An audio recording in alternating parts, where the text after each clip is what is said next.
Hello and welcome. I'm Raziel, and I've been talking about the good things about wargaming lately, and how 2024 has been a great year for wargaming so far. And again, this is as wargaming as a whole, and I've already spoken about this I did a bit of a roundup the other day. So today I wanted to talk about again wargaming as a whole and how it's getting better as a hobby. And again, this is a generalization of all war games, not just certain ones, but of course I will use certain games to make examples of, or use as examples, I should say, because making examples of is a lot of very negative and not very nice. But I am seeing some things happening within the games which are becoming more commonplace in many games. Many games. And many companies seem to be sort of joining on to this and really they're sort of like they're competing on a different level now, that they are aiming for to make the community better, but in a way where everyone feels welcome. And this is not any DEI nonsense or like that, okay? It's none of that. Because the thing is with war games, it doesn't matter which one you play. There is this stigma still attached to it that it's a nerdy hobby, it's geeky, and it's something to be ridiculed. I don't know why they think that, because why would you ridicule something someone enjoys? They obviously enjoy it. Why are you trying to make it a bad thing? Anyway, besides the point. But like I said, there's many things. First things first, community building within the wargaming community. Again, doesn't matter which game you play, if you play one-page rules, if you 3D print, doesn't matter. It's a lot of these companies are starting to build communities based on their games, and they're making sure that the games and the communities are singularly focused on their product. I've seen these companies let people say a lot of things which could be considered very negative and critical of their games, and they don't do anything about that. But you do soon see that something does happen when when too many people complain about the same thing. They tend to change what needs changing because they're taking notice. And again, that makes the community feel better because they're like, hey, you've changed what we didn't like, and you realise that we were right in this, and you've actually sort of listened to us as we are your customers. We are the people who build and paint your models. We are the people who play your games. And this is again a good thing, having this relationship where they don't just ignore complaints or criticism, but if it's just the one person complaining and bitching and moaning about a certain product that they don't like, they sort of like, okay, that's just one guy. But when it's lots of people doing exactly the same thing, it's like, okay, this seems to be more of an issue, and we'll take that into steps. And we, like I said, we have seen this. It's been in many communities I've seen this happen. Then you've got our side of the community, the builders, the painters, the actual people, the hobbyists themselves. And when people in these groups talk, and most of the groups and communities are fantastic, I have very little complaints about them. They always want to talk about the hobby, and I've seen people literally get lambasted because they try to bring in something into the hobby which is not part of the hobby, and they're literally told to, don't do this please, we don't like this here. If you want to talk about this, please take it elsewhere. We're here to talk about our hobbies. And this idea, which I'm all for, that when you go into a community that you're there to talk about the hobby itself, is a great idea. I think it's fantastic because you're there to share something you enjoy. And I have said this before. And you're all there with something in common straight away. And this makes people feel more comfortable in the hobby. This makes people feel better for themselves. They're actually talking to people and making friends. And this just makes the community so much better because you're focusing on something you all enjoy. And there is no real division. It doesn't matter which faction you choose because people will agree that we all choose different factions for different reasons. I've said before, I'm a massive fan of Warrior Nations. I really do enjoy them. And I've almost finished my posse now. Posse. Never mind. Anyway, so there. And that's cool. That's really good. That's fantastic. I like that. Now, the mechanics have started to change as well to kind of suit this idea of getting people in the game to enjoy the game, and they streamline the game as well, but not in that oversimplified way of doing it, like literally telling you what you need to roll to, make your save or hit. There are some games that do that, but not so many. But they streamline it in different ways. One of the ways I've seen them streamline it is they remove the wound roll. And now this is a roll which is usually given negative connotations because a lot of people see it as pointless. You hit the target, they save their armor, that should be it. But to have this toughness and wound roll, it kind of sort of takes a lot of out of it. It's like, I've hit you and I've wounded you. Oh, you got a save now. Well, why are you saving if you're wounded? It's obviously failed.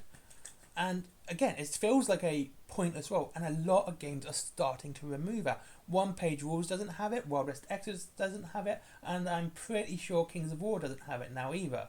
Which, again, a good thing. This is fantastic. It speeds up the game. You're dropping an entire roll, and if you've got a big army, with lots of models, you'll have to do a lot of rune rolls. So it could easily take up a substantial amount of time that's not necessity to take up.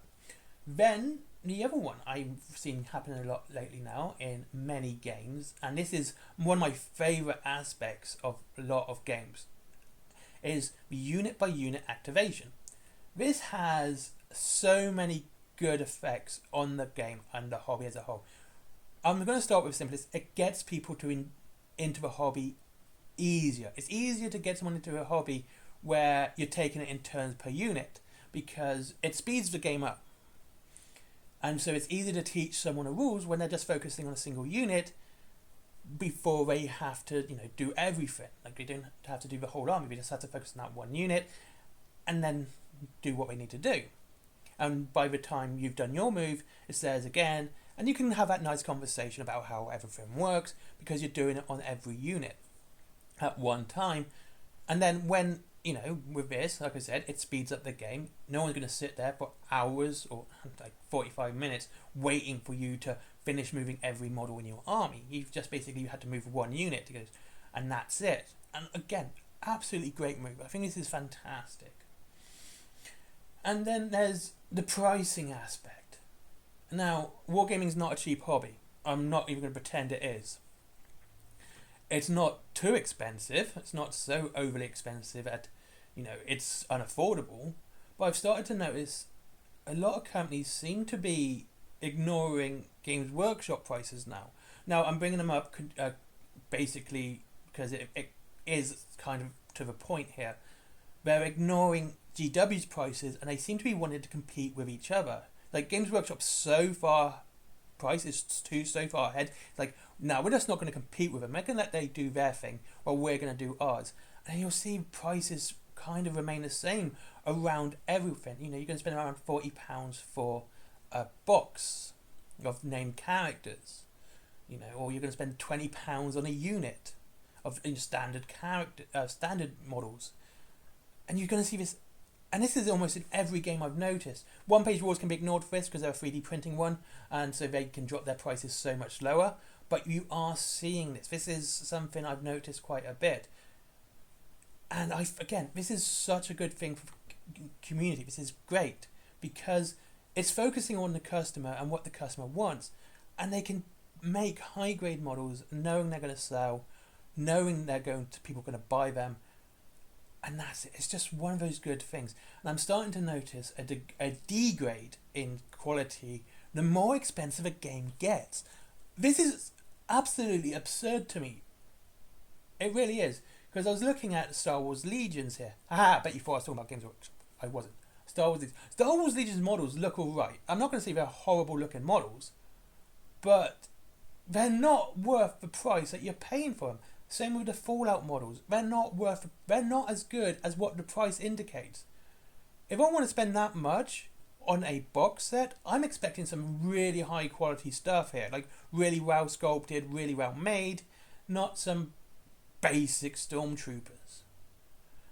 Or like the AT-ATs, 50 quid. I'm not paying that £50 for an AT-AT. What the hell? No, AT-ST, sorry. but it's not worth that much money, and the quality doesn't look good enough because the ATST is such a bland looking model anyway. Even in the films, it wasn't really that, so overly embossed. It's a very bland, very militaristic model, which is what it's meant to be. So having it cost £50 is a joke. Whereas I've got two, like I said, I've got a Great Eagle and a Thunderbird for my Warrior Nations army. They cost me £42 each. And the sculpting on that, the moulding on that, everything about those models is absolutely brilliant and made me feel like I spent £42 wisely. Even shocked me when, for literally ages, I always thought the bird was on a branch, and then I realised he's literally blasting the head off a monster. It's like they've added that much detail into it that you just keep seeing these really cool parts of it. Like he's literally killing something. And again, that adds to the emotion. Like, this is a big creature that can kill big things. And it's great. So, these are just my thoughts on how Wargaming is improving and how it is getting better. And I cannot ever say it's not a good thing. This is generalization in a whole. Obviously, other companies aren't working this way. They're just doing things differently. And I don't know why, because these are all good things, which they don't want to do. I suppose they don't like money. Okay, and that's it. Thank you very much for watching. I hope you all have a good day, and I'll see you all again soon. Whaling Games link down below, as always, if you wish to save some money on your Wargaming. They do Wild West Exodus, but as I've said before, they do own War Cradle, which means it's basically they charge full price. You can get Wild West Exodus elsewhere, and it's always free delivery after £20.